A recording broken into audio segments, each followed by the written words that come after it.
Hi guys, it's Lynn Rappaport from HazlittNews.com and our groups on Facebook. A lot of people have asked me how do I raise my red wiggler worms to produce this rich organic fertilizer called worm castings. Well, I've got two bins here and I've got another one down in the basement. Let me switch the... Yeah, they've asked me how do I raise my red wiggler worms and how do I get those rich castings for the springtime for my flowers and for my lawn. These bins have been modified. They're Rubbermaid bins. There's holes in them with ventilation. You can see even the lid has a lot of ventilation. And after a winter, I accumulate a lot of worm castings here, pounds and pounds. I put them out on a tarp. The sun is going to dry it out a bit because it's quite moist. All the worms, because they don't like the heat and they don't like the light, they're going to go to the bottom of each pile and form a ball of worms. So with my hands and the gloves, I'm going to push off all the worm castings from each pile as much as I can until I get down to where the worms are, and then those are going to go in a new bin. And just so you know, that worm castings are for sale. It's more than I can use each year, so I sell off my excess, and I do sell the worms as well by the pound so that you can start your own. Very cool stuff. I'm sure you'll love it once you get started in it. And this is the perfect fertilizer for your flowers and for your garden. Okay, now what I did is I washed out the two bins that I use. All right, and with that nice water filled with some worm castings, I'm going to now feed it to all my pots that I just planted yesterday with new flowers. Nothing goes to waste. We use as much of the worm castings as we can. And this is called worm tea.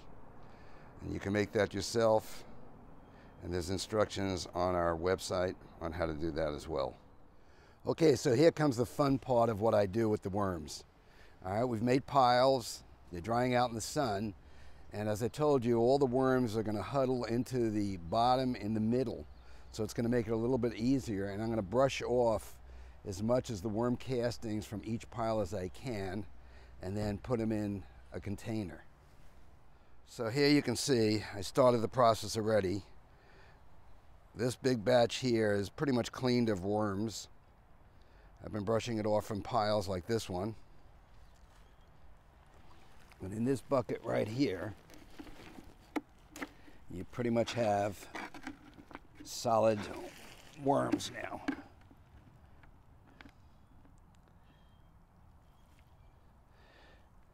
They're not creepy, they actually feel kind of cool. Sometimes they're warm when I pick them up. But we're going to then separate this further. We're going to wash them off and we're going to put them in a clean bin and start all over again. Okay, so we have quite a bit of work here to do. A lot of piles. Takes literally hours to do this, but it's really worth it. And I only sell the worm castings for $4 to $5 a pound, because I screen them after the cleaning process. They go through a screen, so we screen out all the other matter that doesn't belong in here. Like from the peat moss, we get a lot of little sticks and twigs in the peat moss that we put in here to keep it dry. Point out another thing to you. I don't know if you can see it here. It's really sunny, but these are very, very small worms. They're babies. All right, and worms, here's a regular size worm in comparison so you can see it.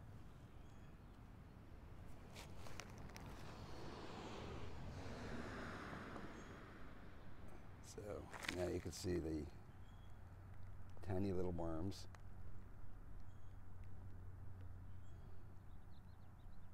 Compared to the big ones.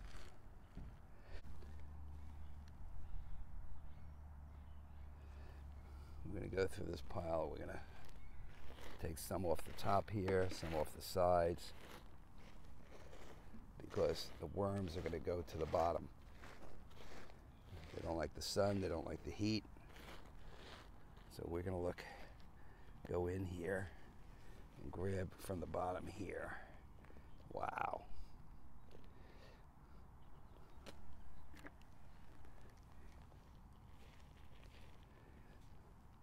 So this makes it a little easier when you're trying to separate the worms from worm castings. All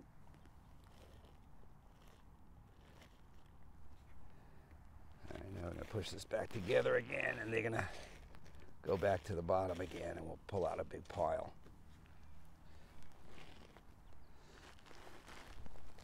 There's another bunch here.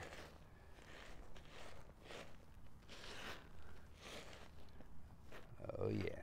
Oh yeah, buddy. Here they come. All right, ready for this? Whoa. That's about 1/2 pound of worms going in there.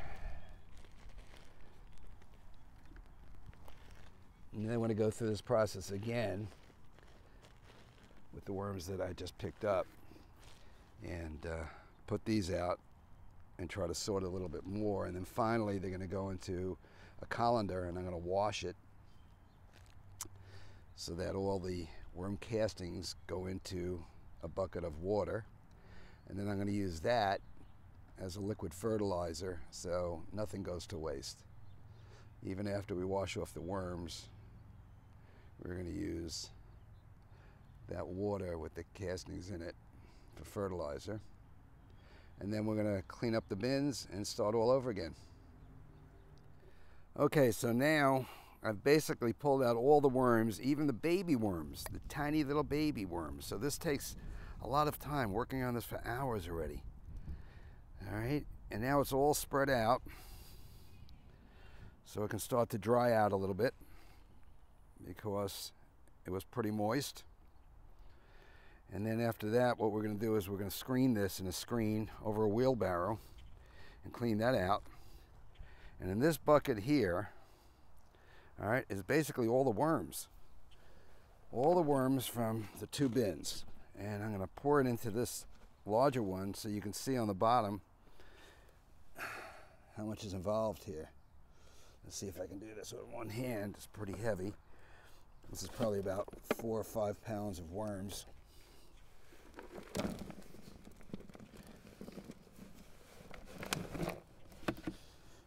Okay. So I think you can see that we sorted about quite a bit, and then we're going to put this out there again and try to get some more of the worm castings out of here. All right.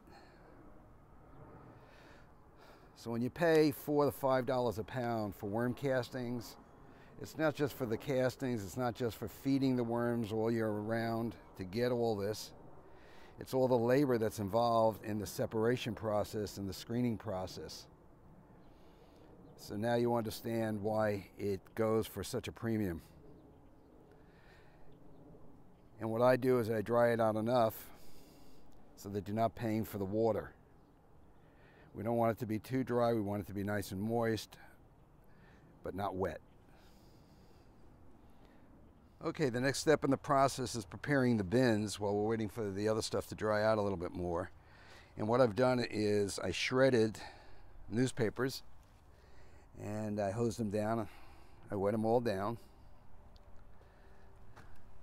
And then I squeezed out the excess water. All right, so this is going to be part of the bedding. And then what we're going to do is we're going to put a couple of shovelfuls of soil.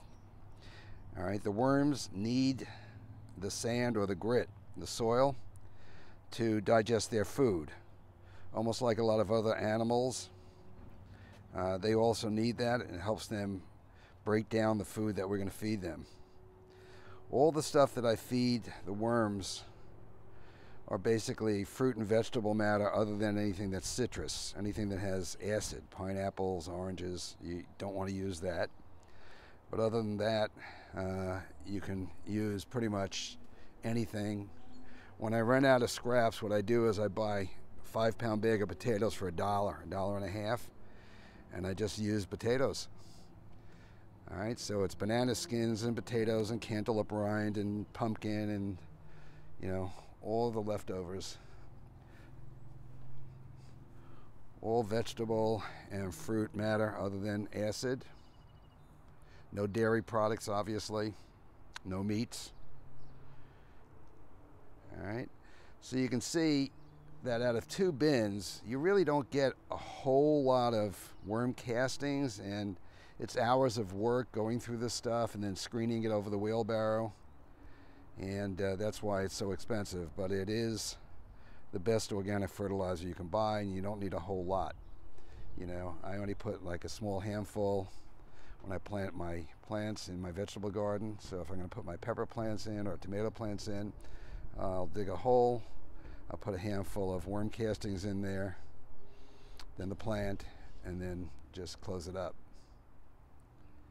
And everything will thrive. And then I top dress later on in the year, or I'll even make some worm tea, which is another whole process, and feed it liquid worm casting juice.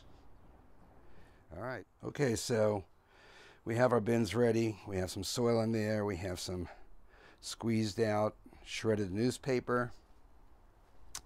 Now what I'm going to do is we're going to start to screen out the castings. So we're going to put shovelfuls of castings here. We're going to shake this thing and throw away any of the debris that's in the castings. So all you're going to end up with is pure worm castings when we're done. All right, this is a single screen. We do have another screen that's finer than this one, but it's just more work and it's really not necessary. Okay, we're going to work on the lawn.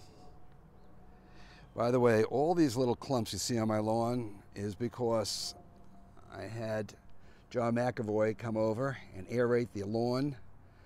That improves grass growth, encourages new root, and a stronger lawn. I haven't done it in a while, and they theoretically say that you should do it every single year. All right, also because fertilizer can get down to the roots as well instead of just sitting on the surface. Okay, so it's a little hard for me to record this while I'm doing it, but the general idea is you're going to put the stuff on here, and then you're going to go with your hands. And now if you see any additional worms in here, this is the time that you pick them out and put them back into the batch. All this stuff is the waste material that we're going to end up throwing out. So you can see that there's little twigs and rocks and stones and things that are probably in the peat moss. All right, so this is what it looks like after it's been screened. All right. And this is what you're going to put in the hole, about a handful, or about that much. Now the good thing about worm castings, it's organic. You can't burn the plants, you can't kill the plants if you put too much in there, which is the case when you use chemical fertilizers. You can actually end up killing your plants if you don't do it right. So this is why this is the preferred organic fertilizer for your vegetables and your flowers. Okay, so we're getting near the end now. I've screened a bunch of worm castings, and I just want to show you how much worms we had in those 2 bins.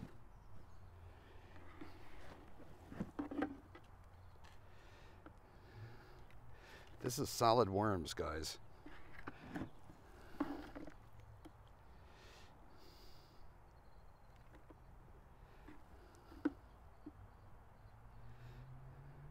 Worms sell for $30 or more per pound.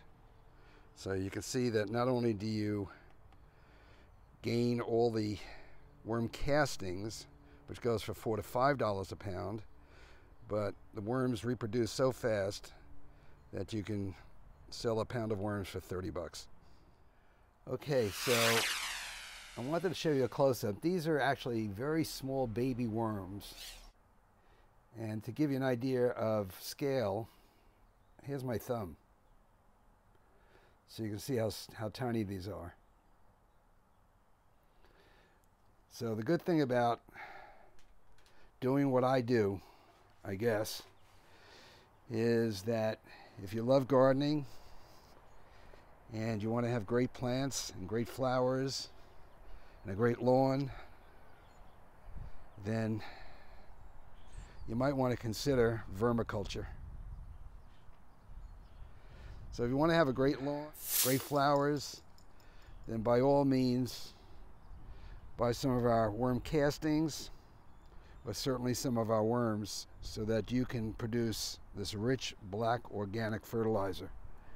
This is just great stuff.